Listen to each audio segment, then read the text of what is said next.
This appraisal isn't just about memorabilia, it is about legacy, history, and a father's enduring impact on the game.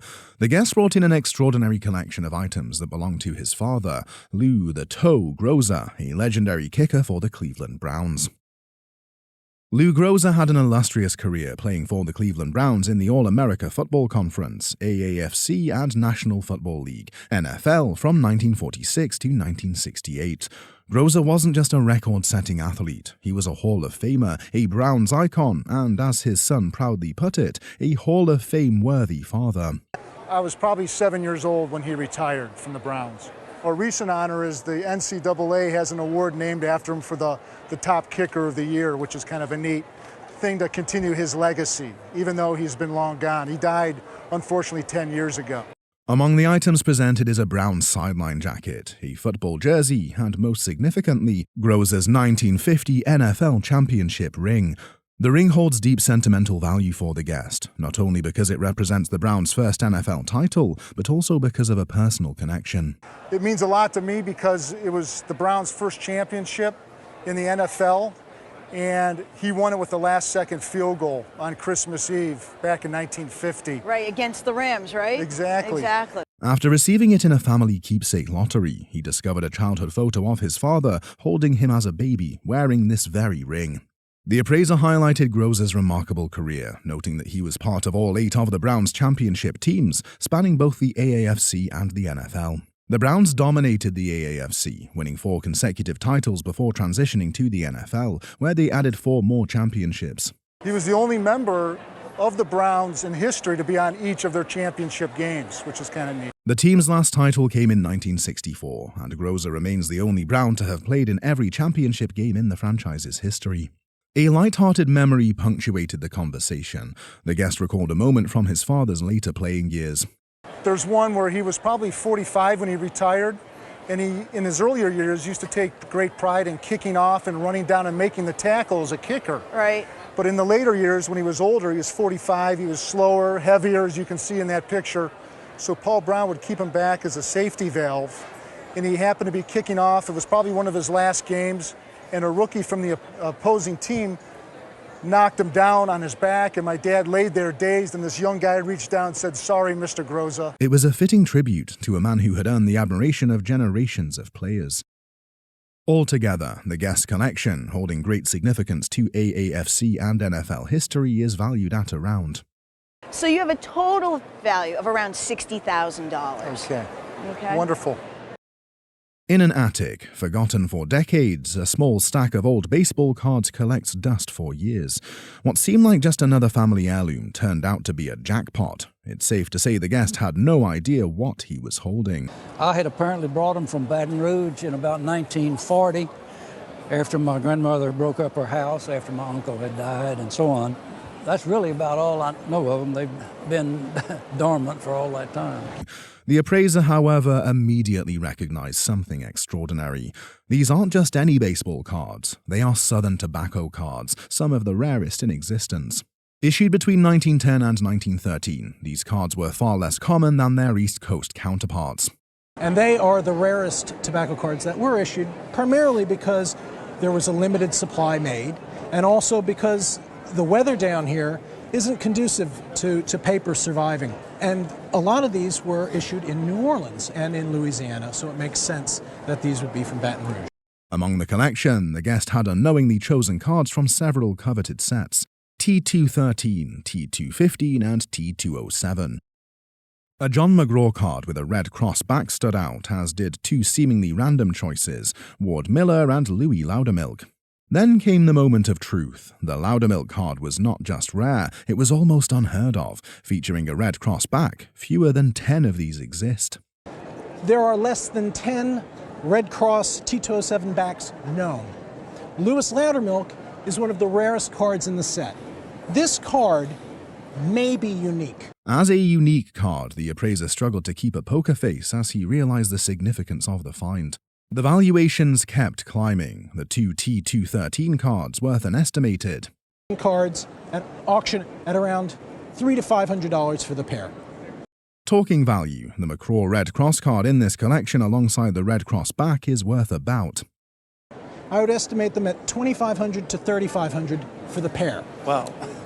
The Ward Miller card is known to be highly sought after and will be worth an estimated retail price of. I'd estimate that card at $1,500 to $2,000. Now for the star of the show. The Louis Loudermilk card alone is worth between. We'd estimate it somewhere $15,000 to $20,000 for this card. Amazing. A handful of baseballs, a childhood memory, and a once-in-a-lifetime moment frozen in time. Our guest didn't think much of the 4 baseballs he was given as a child. They just sat in his closet, moving with him from place to place, until one day curiosity got the best of him. Wow, so you've had them for 42 years. 42 years. Actually, watching Antique Roadshow is what got me thinking about the baseball. So I contacted the curator's office of the Hall of Fame. Right. He told me I needed documentation. I was just a voice over the phone, spinning a yarn as far as he was concerned. He got me in touch with Hank, and I went to visit him, and we got the documentation. He told me So you the have story. letters of authenticity Yes, of all of these. yes, that's what I Provenance was told. means everything. It turns out these aren't just any baseballs. They are relics from the 1956 World Series, signed by legends, handled by history, and tied to the only perfect game ever thrown in a World Series. One ball held the signatures of the game's umpires, including Hank Saw, a close family friend who passed them down.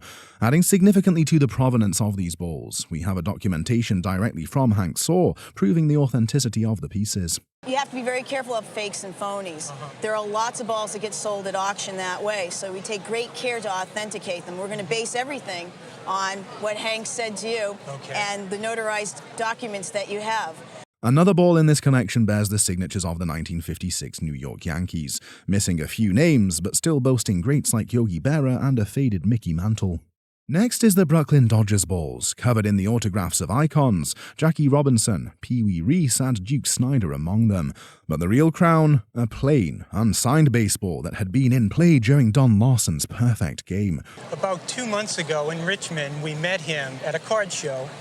When I handed it to him, he asked what it was. I said it was one of his pitched balls from the perfect game. And he looked up at me and said, so that's where they all went. And I laughed and said, well, that's where this one went. Not just any pitch, this ball was used for the next to last out, handled by Billy Martin before landing in the hands of Hank Saw, who held onto it, knowing something special was unfolding. This wonderful collection of baseball history, preserved by fate, would soon reveal treasure-like values. The umpire ball, a collector's niche item, is estimated to be worth an estimated $200 to $250. The Yankees ball, incomplete yet significant, holds a value of Probably somewhere in the vicinity of $1,000 to $1,500, and the condition on some of the signatures is faded. the Dodgers ball, in pristine condition with legendary signatures, is valued at an estimate of. It has to be somewhere in the vicinity of $2,000 to $3,000.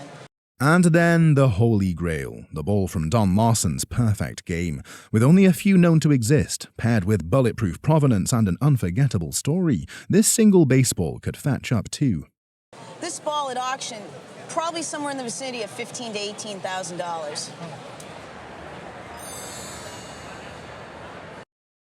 a fishing rod crafted by a legendary maker, a reel with an unexpected connection, and a creel with a surprising mistake. The guest shares the history of these vintage fishing treasures, each a relic from a golden age of angling. But what do we know about their true worth? Decades after their creation, these pieces are appraised for remarkable sums, turning them into prized collectibles. Presented as a Jim Payne split bamboo fly rod, crafted in the late 1930s by one of America's most respected rod makers. Payne's rods are revered for their precision and craftsmanship, and this 7.5-foot example remains in excellent condition. It was sold with an extra tip, a common feature at the time, allowing anglers to replace a broken section without sacrificing their trip. The rod is fitted with a walnut heel and a German silver ferrule, hallmarks of Payne's attention to detail. This spectacle of exquisite craftsmanship is expected to sell at retail for an estimated. Retail value on this rod today would be $4,000. Next item on display is a McMoney's creel, dating back to the 1920s. Designed to hold fresh catches, this creel was made locally and features a unique leather reinforcement, an innovation credited to a fisherman-turned-craftsman. Factory, this particular one is so desirable because it's buck stitched with rawhide, which is much more difficult to do than using a linen stitch. If you're weaving a piece of linen in and out of all this, you're much less likely to break it than you would be if you're using leather. One unusual detail, the nameplate bears a spelling error. MacMonies instead of McMonies, a mistake the factory chose to overlook rather than reorder. A very desirable collector's item, this creel is estimated to be worth an estimated. In today's market retail, this creel would be $3,000. Finally, we have a Philbrook and Payne fly reel, crafted in the late 1870s. Unlike modern reels, its design is deceptively simple, yet its craftsmanship is unparalleled. This reel is especially rare because it was made while Ed Payne, father of Jim Payne, worked for the Leonard Company, making it the only known example bearing the Leonard name. In a retail environment, this remarkable piece would command a value between. Retail value on that would be $10,000. Well, with all the money you'd spend on this fantastic collectible fishing equipment, it still doesn't help you get fish in the boat, does it? Nope, they don't care how fancy the equipment is. You just got to know where to put the fly. Yep.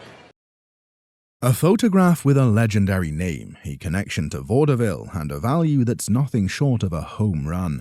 The guest's grandfather, a West Hollywood resident, once rented out rooms and somehow came into possession of this oversized portrait. And I'm not quite sure how he got it. If he rented it out to this person, Harry Weber perhaps? Passed down through the family, its origins remained a mystery. Until now. At first glance, it's a striking image of Babe Ruth, but the real story lies in the inscription. To Harry Weber, yours for vaudeville, Babe Ruth. Now, we see a lot of Babe Ruth items on the show. Babe Ruth signed a lot of pieces over the years, and people kept them. What makes this one stand out, however, is a few things. First, the size. It's oversized.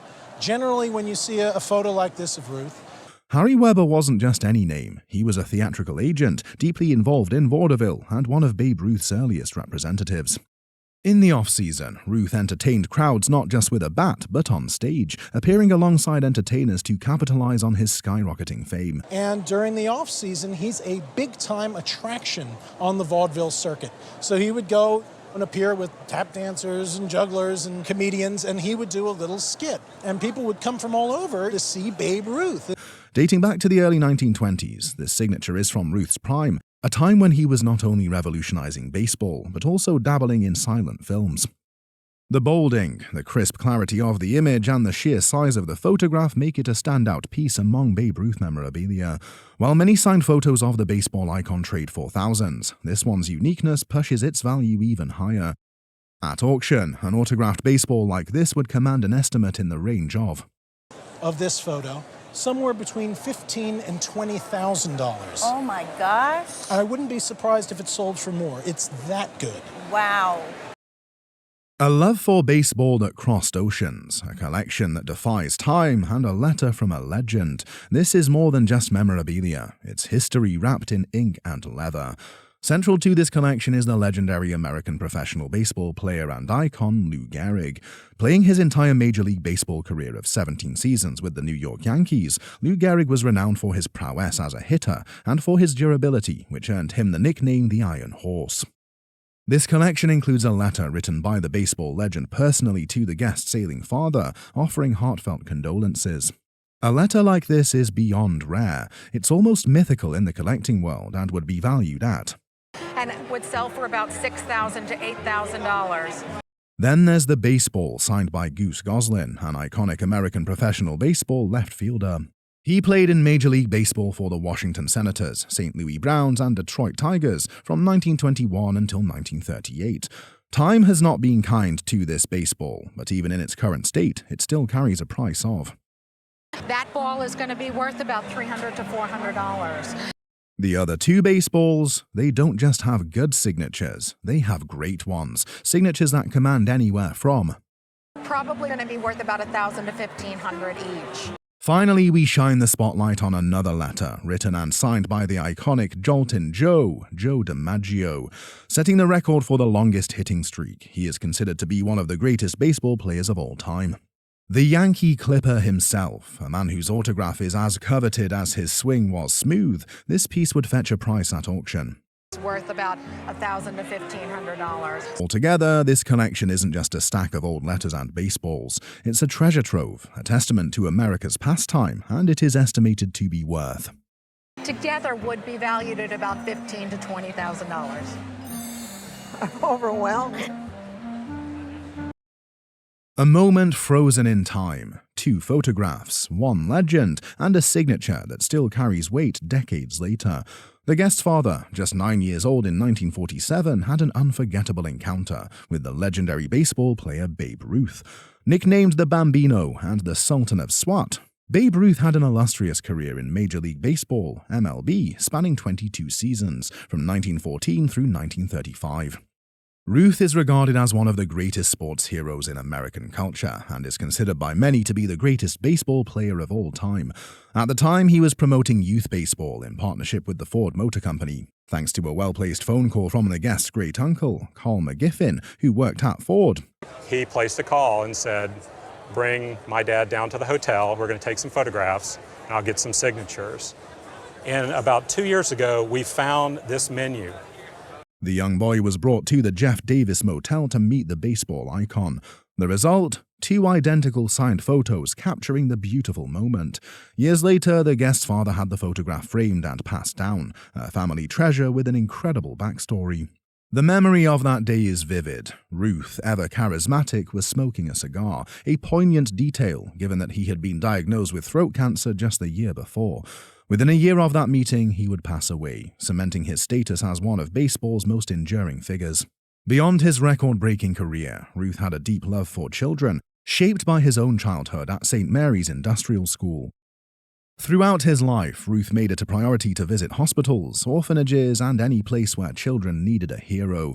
The photograph also features Eddie Wells, a southpaw pitcher who won the 1932 World Series alongside Ruth, an unexpected historical connection. Despite the fact that Babe Ruth's signature isn't particularly rare, demand for his memorabilia has never faded. His legacy as baseball's most collected athlete remains unmatched. Baseball signatures and a lot of athletic signatures or political signatures or entertainer signatures, normally their signature is worth more during their career. So, what are these photos worth today? At auction, each would be insured at around. The value I would put is $5,000 a piece for these photos. Oh, that's amazing. Which is phenomenal. Are intrigued to have this simple item of clothing on today's show. This is a children's coat from the D-Day Museum collection. It originally belonged to a 5-year-old girl who lived in Gosport, very close to here, beside the embarkation point. She asked for regimental badges from her troops and designed the coat with them. We have 89 badges on this pretty coat, ranging from British, Canadian, American, and other regiments. Interestingly, not only fighting regimental badges are on this coat, supportive regimental badges are also featured. At auction, this pretty coat with so many badges depicting the significance of this event would sell for how much? This is a Chippendale slant front desk that the guest inherited from her mother-in-law. She grew up in Kentucky, and her parents were from Kentucky, and we believe her grandparents were also from Kentucky. And her grandfather was an antiques collector. Crafted in Rhode Island, the item dates back to 1798. Slant front desks from this period were like the early computers. They served as organizers. It features locked drawers for storing items, inner document drawers, and a gorgeous fan motif. The man who used this desk was left-handed, which is evident from its design. This gorgeous fan, beautiful late 18th century carving. All this is typical Rhode Island, the blocked center section. Now the document drawer contains chestnut, typical of Rhode Island production. Over here on the right side. Well, another reason we know it's Rhode Island is we look inside in this document drawer, and that's chestnut. Another lovely feature of this piece is the rich, beautiful mahogany wood. And it ends in this almost like on fire, like a bonfire. Flame mahogany, the richest, most beautiful mahogany you could buy at the time. And amazingly, the sides are also. The desk retains its original brass hardware and has a unique label inside. It also has the original brasses. Let's look at the label inside. And this is so rare to have a labeled piece. Despite having replaced feet and holes that would slightly affect its value, this desk, with its original label and high-quality wood, would be worth. There'd be a lot of museum interest. I would put an auction estimate on this piece of about $10,000 to $15,000. Okay. Today, on the road, we're visiting the Wilton House in Richmond, Virginia. This historic site was visited in March of 1775 by the first President of the United States, George Washington. The first item presented to us is known as wick trimmers. This 18th century artifact was used to cut the wick off of burning candles. Made of steel, its value lies in its historical significance, estimated at. They do come up for auction quite often, and they don't have a considerable amount of value. The value is around about $300 to $400. We also have a porcelain basin used for shaving. It features an unusual cutout, which the appraiser explains provides room for the chin while shaving. Originating from Japan and designed with the Imari palette, this piece is worth. And the value at auction is around about $1,000. Well, it's beautiful and it's even more valuable to me. Finally, we have a baby rattle made of silver with some coral on one end, bearing English hallmarks. This rattle is extremely rare, and its market value can be put at. What's interesting about this is that they are really quite rare, but there are a lot of fakes in the marketplace. A real one would be around about $1,500 at auction. This guest brought a painting onto the show that had been purchased by her parents at a flea market in Texas. The painting was created by Charles Partridge Adams, a largely self-taught American artist who painted primarily in Colorado, and the work of art is signed and dated 1898. It depicts a Colorado landscape with a bright sky, majestic mountains, and tall trees. There is a small hole in the lower part of the painting, which significantly affects its value. And do you know anything about this little hole down here that I noticed? Not really. We figure somebody probably tried to get shot and they missed. It's coming from Texas. You got a little like a bullet hole down there. Despite this minor damage, the painting would be worth a significant amount at auction. And my sense of the painting's value is in the range of $10,000 to $15,000. Oh, really? Yep, so it's a handsome picture. Thank you. If you've ever wondered what a fine example of modern furniture design looks like, here it is. The guest, a remodeling contractor, acquired the chair while working for a psychiatrist who owned it. The chair was designed by Charles Jeanneret Gris, better known as Le Corbusier, a renowned modern architect. Charles Jeanneret Gris, Le Corbusier, born in 1887, collaborated with Charlotte Perriand in 1928 to create tubular, chrome-painted furniture. The chaise lounge exemplifies their design philosophy of making furniture as extensions of the human body. He just gave it to you. Just gave it to me. This chair was designed by someone named Charles Jeanneret Gris. This particular chair adjusts to different angles for optimal comfort. Covered in pony hide, it juxtaposes an angular ebonized frame with tubular curves. Manufactured by Cassiner in 1968, it bears a label confirming its authenticity. Signed by Le Corbusier, the chair's model number is LC4 with the manufacturer number 1033. And how it fits the back, the curve of the back, and how it's so functional. This actually slides and adjusts. This iconic piece of modern design at auction is estimated to be worth. I put an auction estimate on this of $3,000 to $4,000. But it could do better because it's so iconic. Literally a unique find of a book. This book on papermaking makes one quite ecstatic. The guest discovered it during a Boy Scout paper drive, recognizing its value immediately. Dard Hunter, a legendary figure in papermaking, published this book in 1923. Dard Hunter. Hunter was known for producing paper, typeface, and printing his works entirely by himself. This copy is one of only 200, signed by Hunter, with a unique personal touch. This book was published in 1923. His father was a printer. He studied printing under his father. He then went to Europe and he learned how to make paper. Hunter's contributions to papermaking history are unparalleled, making this book a significant artifact. His expertise extends to various forms of papermaking, including Japanese techniques. This book exemplifies his mastery and dedication to the craft. It's the first time in the history of book production that had ever been accomplished. So that's another reason why he's such a legend around here and around the world. Salvaged from becoming pulp, this book in today's market could be worth. And I would auction estimate this at $5,000 to $7,000. Wow. If I was going to insure it, I would insure it for about $10,000, double the low estimate. This copy of To Kill a Mockingbird has a fascinating provenance. Gifted to the guest by his former fiancée, it holds personal and literary significance. The book is a paperback review copy, issued before the official first edition was published. there are a few things also about the first edition of To Kill a Mockingbird. It was done in 1960, but on the dust jacket, this is in green in the true first edition. So that's important. Such copies were sent to reviewers to generate publicity ahead of the book's release. Authored by Harper Lee, it won the Pulitzer Prize and became a cultural icon, especially after the 1962 film adaptation. Harper Lee. This particular copy is notable for its pristine condition, a rare attribute that significantly enhances its value. The publisher's date stamp adds to its authenticity and appeal. Who comes to sit with me but Nell? No. Nell Harper Lee, and we sat on the back porch and talked for... Condition is paramount in the world of book collecting, especially for 20th century first editions. In this immaculate state, the book's retail value is set at... In this condition, without the inscription and signature, would probably be $6,000 to $8,000. Okay. This pair of intricately beaded pouches are not merely decorative. It embodies a rich tapestry of history and meaning. These pieces have been in the guest's husband's family for generations. This is a tribe from the Central Plains, just north of the Texas area in Indian Territory, today Kansas, Nebraska.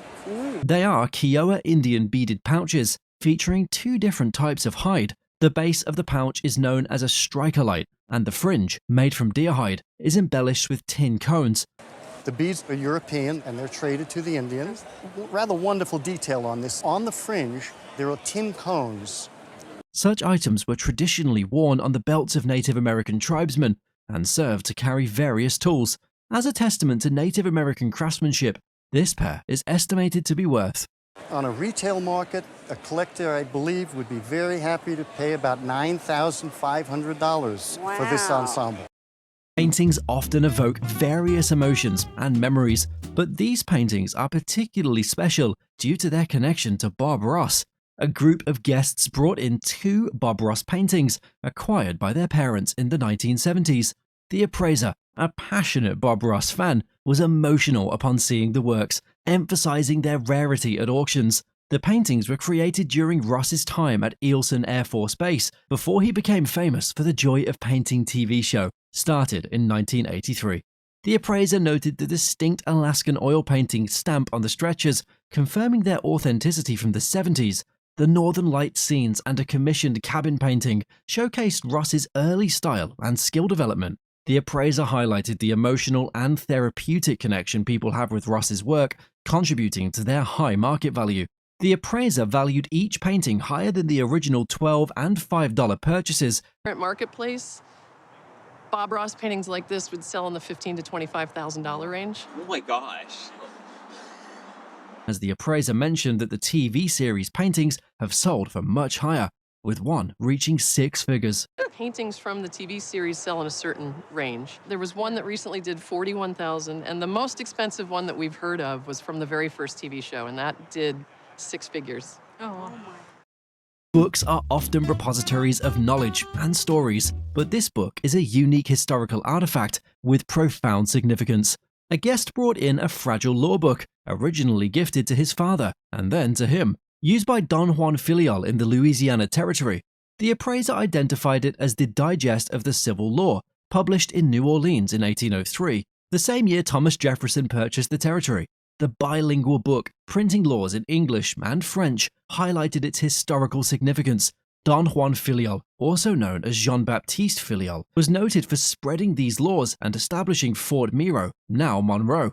Despite its delicate condition, the book's cotton rag paper and historical value were emphasized. The guest explained it was given to his father as a token of appreciation for handling an estate. The appraiser recommended professional conservation to preserve it. Appraiser valued its retail as... I would put a value at retail of between $2,000 to $3,000 on it. Right, okay. And insured for $5,000, the book's rarity and historical importance were highlighted. For insurance purposes, I would value it $5,000. Okay, okay.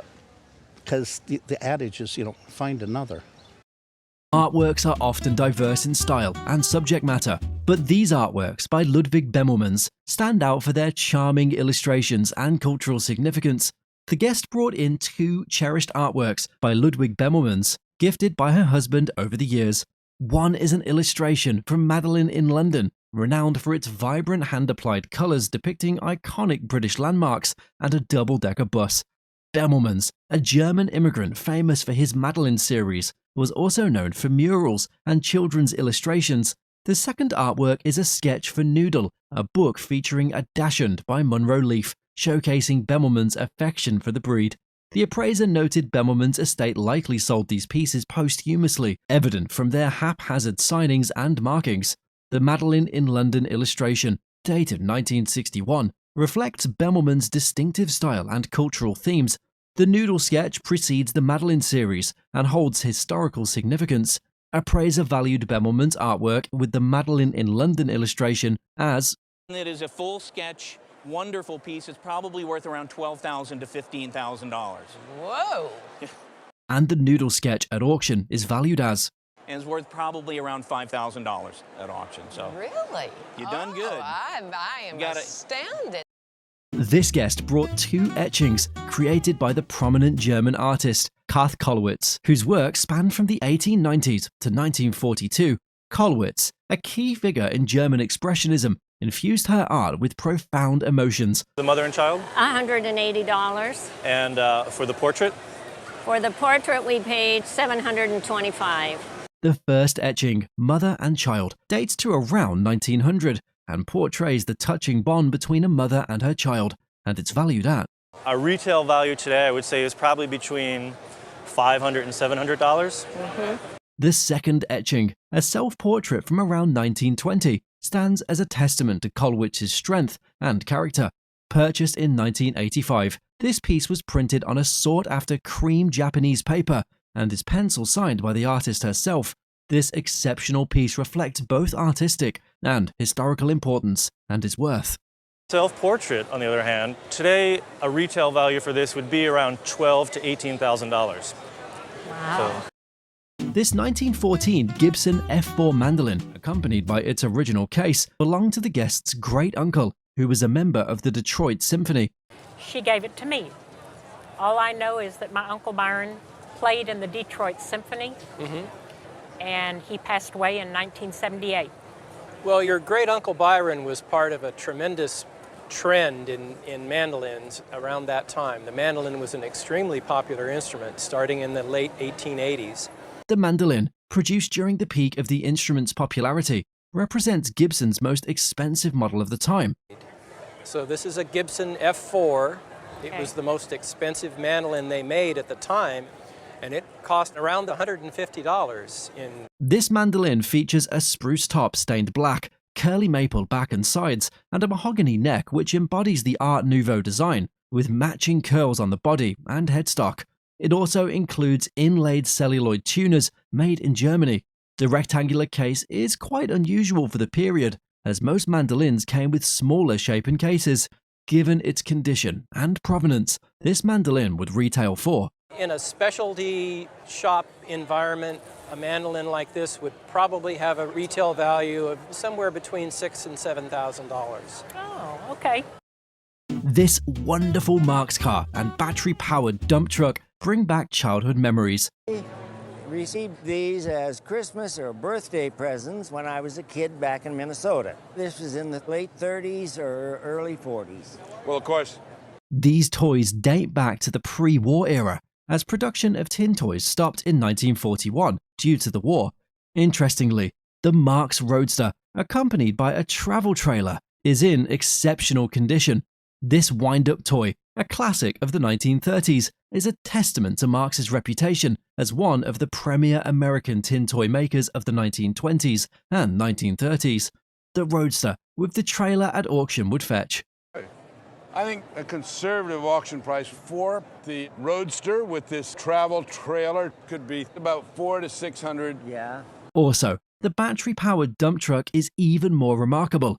Unlike the typical wind-up trucks, this one features a battery compartment for 4 batteries, which powers the lights and motor. In its extraordinary condition, and with the original box, this truck is valued at.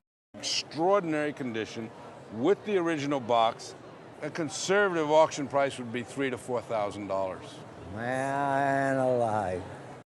This charming painting once hung in the office of the guest's father, a golf pro in Iceland. Upon leaving Iceland, he received the painting as a parting gift from the board of directors. Accompanying letter, dated 1935, mentions gifts including this painting by a leading Icelandic artist. The artist's name is Jan Stevenson, a prominent figure in landscape painting. Stevenson belonged to a group that championed traditional landscape painting techniques. He studied abroad in Denmark and France, honing his artistic skills. The painting depicts the scenery of Thingvellir, a place of natural beauty in Iceland. A relative visiting from Iceland recognized the painting's significance. In today's market, the painting could potentially fetch. But I would say if you were to sell this at auction, you might expect to get $30,000 to $60,000.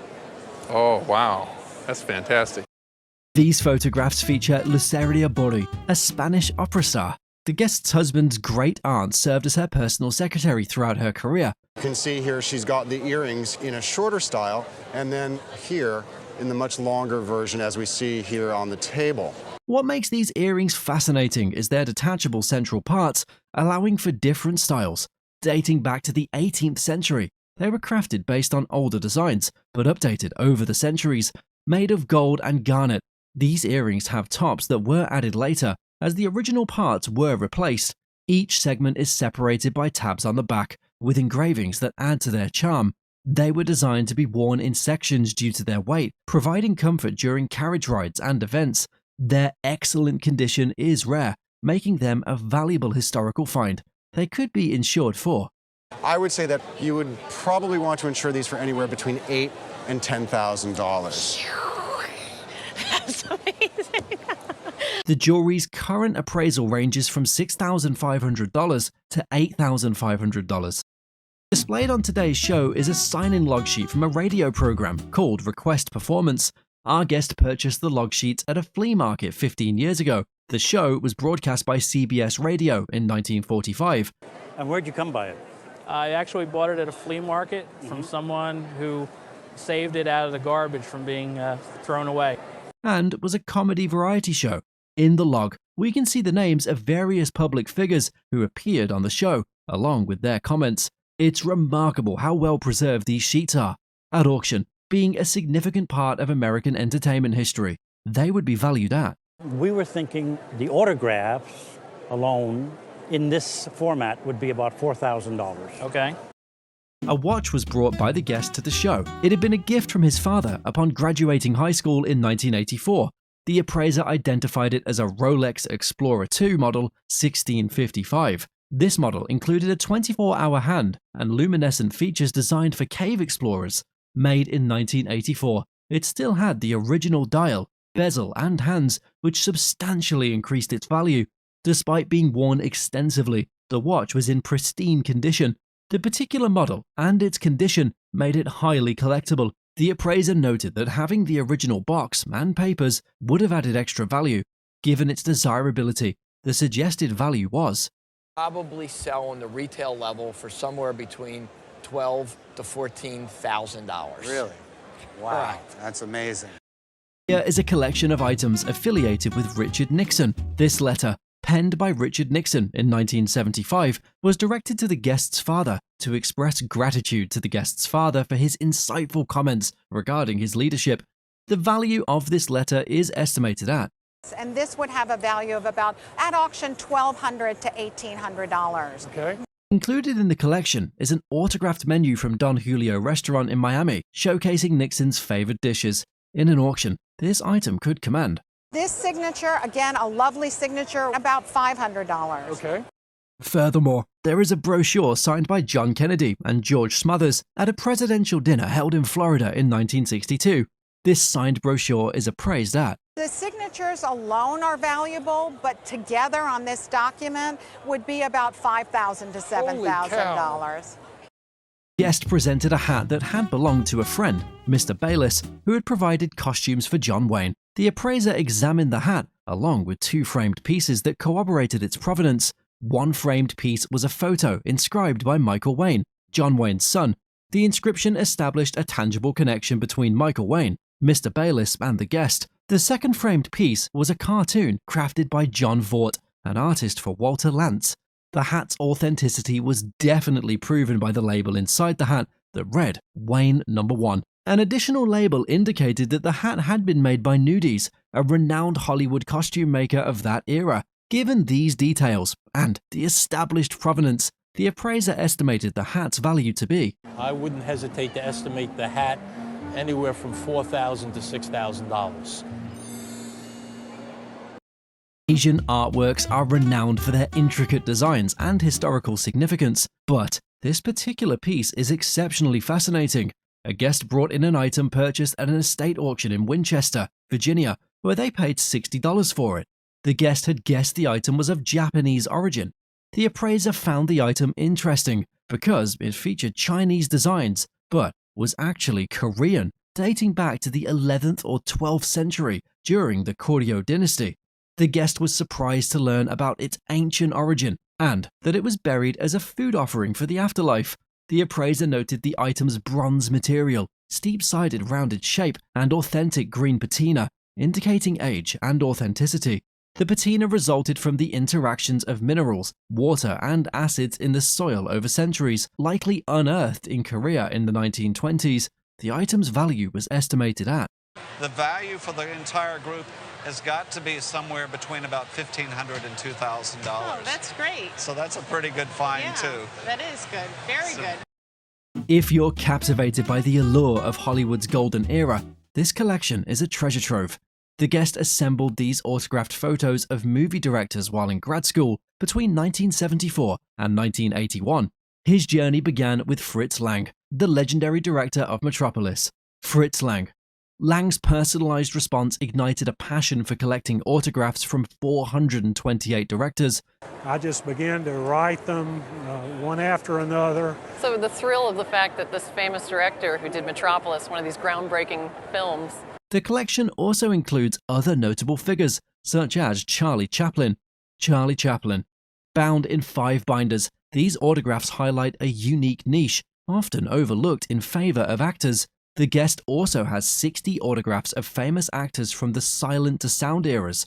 This collection of some of Hollywood's most famous directors at a conservative auction would fetch. It's kind of mind-boggling. I think a very conservative auction estimate for the whole collection would be at least $30,000 to $40,000. Well, that's great. The timeless elegance of vintage jewelry can never stop being appreciated or adored. The guest inherited these exquisite pieces from a beloved aunt. Among the treasures is a stunning engagement ring, reset for daily wear, featuring a 2.5 carat diamond. I never expected this collection, so this was, needless to say, a pleasant surprise. A big surprise, I'm sure. There's also a sapphire and diamond band from the late 50s to early 60s, with a total weight of about 1.25 carats. The guest's favorite piece is a diamond ring with baguettes and roundstones, totaling approximately 6 carats. A dazzling diamond cluster ring from the late 60s or early 70s boasts 10 carats of various cuts. This is probably from the late 40s, early 1950s. Oh, wow, okay. The highlight is a necklace with square round and baguette diamonds, estimated at 30 carats, dating from the mid-1950s. Collectively, these fine pieces of antique jewelry are appraised at. In total, we have roughly between $80,000 and $100,000. Oh my gosh. That's amazing. This iconic sports photograph will leave you in awe. The guest acquired this poignant image of Babe Ruth at an auction. Babe Ruth, taken during Ruth's farewell speech at the Yankee Stadium on June 13, 1948. This photo captures a deeply emotional moment. Taken from behind. We've seen that image. This is obviously from another angle, and it's a very, very poignant image. This photograph is a vintage wire photo, a type of press photo that has become highly collectible. The image was taken by a photographer named Nat Fane, known for his iconic shots of Babe Ruth. Nat Fane, the gravely ill Babe Ruth, who would pass away 2 months later, adds to the poignancy of the photograph. This particular angle offers a rare and touching perspective, different from the more famous shots. At auction, this remarkable photograph would be valued at. At auction, a photograph like this would bring at least $300 to $400. Wow. Baseball cards are cherished pieces of sports history, often collected for their nostalgic and monetary value. But these baseball cards are a treasure trove of 1950s Hall of Famers a guest shared a story about receiving a collection of baseball cards from a close family friend, Ron, a philosophy professor and lifelong friend. Ron, who had no children, took a special interest in the guest's son, a huge baseball fan, and gifted him several hundred cards from his own childhood collection. The guest carefully selected cards he recognized as featuring influential players. The appraiser reviewed the selection, highlighting cards of 1950s Hall of Famers like Sandy Koufax, Ted Williams, Yogi Berra, Roberto Clementine, and Hank Aaron. Despite missing a Mickey Mantle card, the collection included valuable rookie cards of Hank Aaron and Sandy Koufax. The appraiser emphasized the importance of card condition, noting that most were in lower condition grades, averaging 2 on a scale of 1 to 10. The appraiser valued the selected cards at auction as twos. Okay. At auction, these that we selected, and you have more, but we selected just these, are worth $3,000 to $5,000. Oh, wow, that's awesome. with Hank Aaron's rookie cards each worth as These three in particular, Hank Aaron's rookie cards, can each sell in this condition for around $800. Okay. The appraiser mentioned the value of a Roberto Clementine card as Clemente card in perfect condition is a $15,000 card. Oh, wow. If it's a perfect card. I see. This item is quite a durable and high-quality clock. It is called a cuckoo clock, and it has a mechanical bird that produces a sound. This clock represents one of the early technological innovations. Despite the appraiser thinking that this clock is working, the clock seems to have a mind of its own. A close look at the clock reveals the beautiful craftsmanship. But this is rather nicer, isn't it? It's a nice clock. Is it working? I mean, is the cuckoo doing its thing? Yes. The clock is truly an invention of creativity. At an auction, how much do you think this clock would retail for? This guest inherited a collection of baskets from his great-great-grandfather. These antique baskets were woven on Nantucket Island around the early 20th century. One of the baskets on display features wooden staves with copper inside, crafted from oak and hickory. We can expect this piece to accrue a price of This is a nice, clean, simple basket worth about $1,500. Another beautifully woven basket, made in the 1930s, shows poplar on the bottom, although its handles are missing. This piece is estimated to be worth Because the handles are broken, this is about $500. It would be $1,500. Furthermore, another basket, also with poplar on the bottom, has its handle intact. At auction, this well-crafted basket would command a price of Yeah, and that affects value about $1,500 because of the damage. It would be $2,500. There's also a simple basket on display. With the reeds in good shape, this piece would fetch a price of This, nice and early, very tight, is about $2,000 to $2,500. We also have a basket made with rattan, known as the friendship basket. In this good condition, this basket would be valued at Because of its rarity, because of its condition, would be worth in the range at auction of $6,000 to $8,000. We have 3 diamond rings that all look alike, but they are in fact very different in terms of price. I'm going to have a little look, ask our visitors here, and then all will be revealed.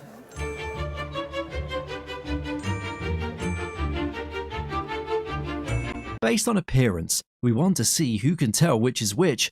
There is a basic ring, which is worth the least, a better ring, which is worth more than the basic ring, and finally, the best ring, which is worth the most of the 3. They all look ravishing and quite exquisite, so anyone would associate them with luxury. Can you tell which one of these rings is worth the most? This belongs to his grandmother. The bust is signed on the back at the lower part of the neck by the artist Angel Botello. Botello served as a cartographer during the Spanish Civil War. Angel Botello was a prolific artist, exceeding in painting, printmaking, and sculpture. One of his notable works is this bronze bust titled Cabeza, which means head in English. The Cabeza bust showcases Botello's talent for capturing human likeness and emotion. Bronze, a copper tin alloy, is prized for its strength and developing a warm patina over time, gleamed with unparalleled artistic value. The appraiser valued the item. If I was putting an insurance value on this bronze bust, I would give an insurance value of $20,000. Banners are not just pieces of fabric, they are threads connecting us to history. The guest showcased a political banner, a family heirloom from his great-great-grandmother, Sophronia Lincoln Angel. She belonged to the Lincoln family, related to Abraham Lincoln through a different branch. The appraiser said the banner is from the 1844 election between James K. Polk and Henry Clay. Polk wanted to add the Oregon Territory and Texas, while Clay opposed slavery and expansion. This election was important and had big issues like slavery and manifest destiny. The banner reads Polk and Democracy against Clay and Aristocracy, echoing Andrew Jackson's populist message. Polk used Jackson's popularity for his campaign. Sophronia Lincoln Angel made the banner, showcasing her interest in politics. It's made of cotton muslin with iron handles and her hand-painted slogans. While examining the condition of the item, the appraiser said, I would put this at auction between $5,000 and $7,000. Oh, great, great.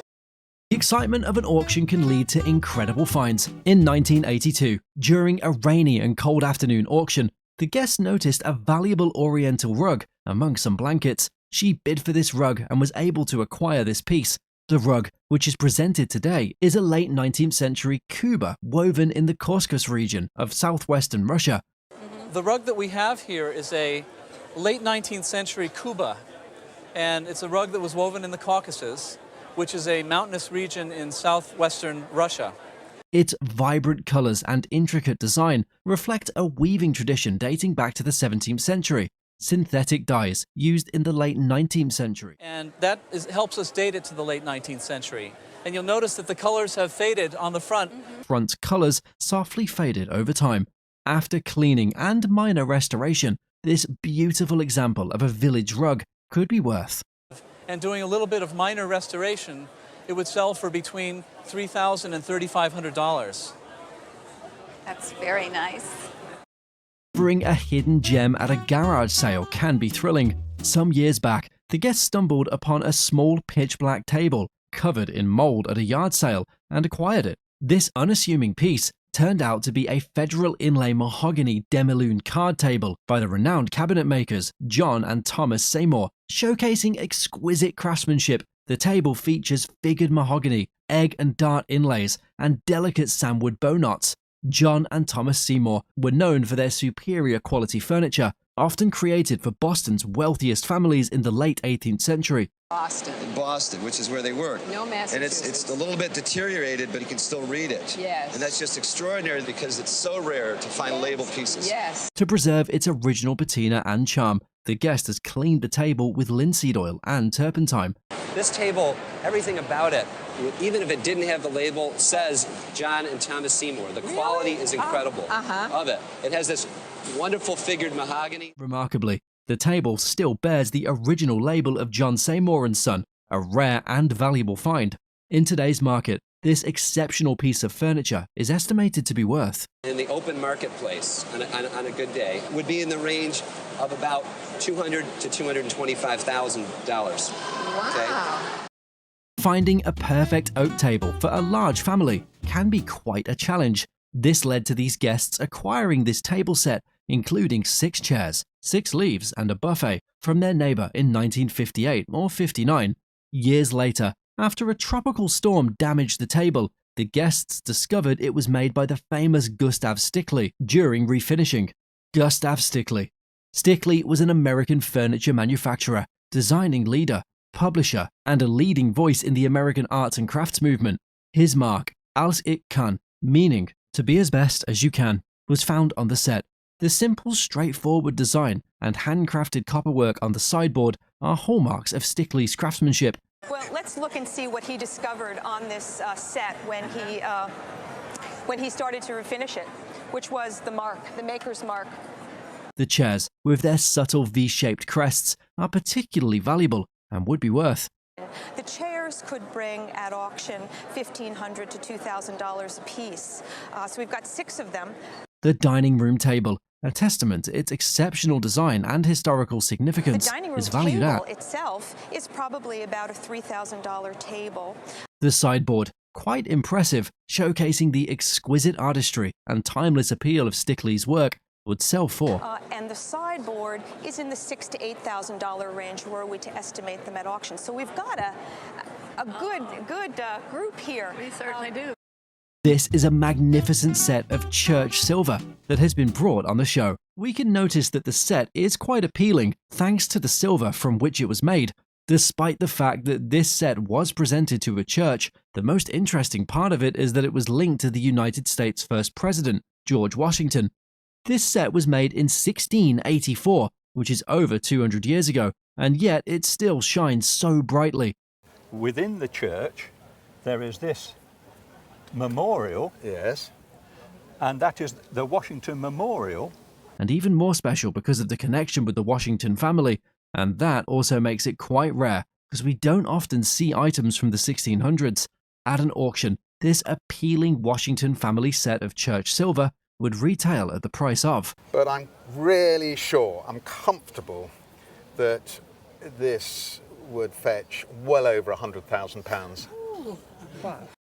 This could be the dream item to add to a boat racer's collection. It is an Oxford boat race oar that was used to steer a boat through the water. This particular oar is a piece of history because it belongs to Oxford College. It was used by the 1938 Oxford boat race team, and it contains their names engraved on it. One of the important names there is that of a man named Henry M. Young, who belonged to the Dam Busters crew of the Royal Air Force. Henry Young was a folk hero who was involved in certain activities coordinated by the British government. Now let's take this a bit further. Henry Melville Young, born 1915, he was recruited to join 617, the Dam Buster Squadron. Because this oar is an important part of Young's history, it would auction at. And therefore it's going to be somewhere between £200 and £500. No. Yes. At a yard sale, a guest stumbles upon this object with her husband, which sparks a playful debate about its purpose. The woman, with an eye for floral arrangements, leans towards a bouquet holder, while the husband, perhaps inspired by the item's cupped shape, envisions it as a shot glass. After careful examination, it is revealed that the object is indeed a bouquet holder, a charming accessory used by unmarried women in the late 19th and early 20th centuries. Unlike their modern counterparts, designed for elaborate floral displays, these nosegays served a more practical purpose. Held close to the nose, they functioned as portable perfume dispensers of sorts. In an era where sanctioned standards were far from what we're accustomed to today, these nosegays offered a fragrant escape from unpleasant odors that permeated everyday life.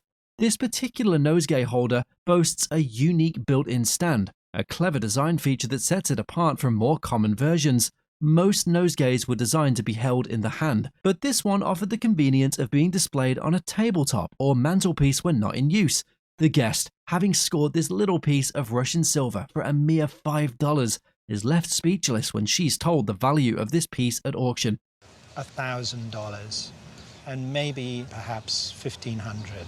That is amazing. That's amazing. This is a piece of the guest's family silver, a beautiful serving shovel with a repousse pattern. This exquisite piece, crafted in London between 1862 and 1863, serves as a window into the world of Victorian silverware. The repousse technique, characterized by a raised design hammered out from the back of the metal, creates a captivating three-dimensional effect. This particular pattern, with its intricate details and swirling motifs, is a testament to the exceptional craftsmanship of the era. On close investigation, there are different components of a potentially bigger set: grape shears, sugar sifters, and a nutcracker. A glimpse of matching knives, forks, and spoons hints at the beauty of the complete set. At auction, this singular serving shovel holds a value of the entire set, the approximately 50 pieces at home. I would put a value of them of approximately $10,000. That'd be a good auction price. That's great. Famous model from the memorial to William Shakespeare in Westminster Abbey, and the original Shakespeare memorial was put there in 1740. It was modelled by William Kent. Wedgwood began making reproductions in the Victorian years, and this was probably new in the early part of the 20th century. At auction, this would fetch. This was probably new in the early part of the 20th century. I think $800 to $1,200 is the right auction estimate.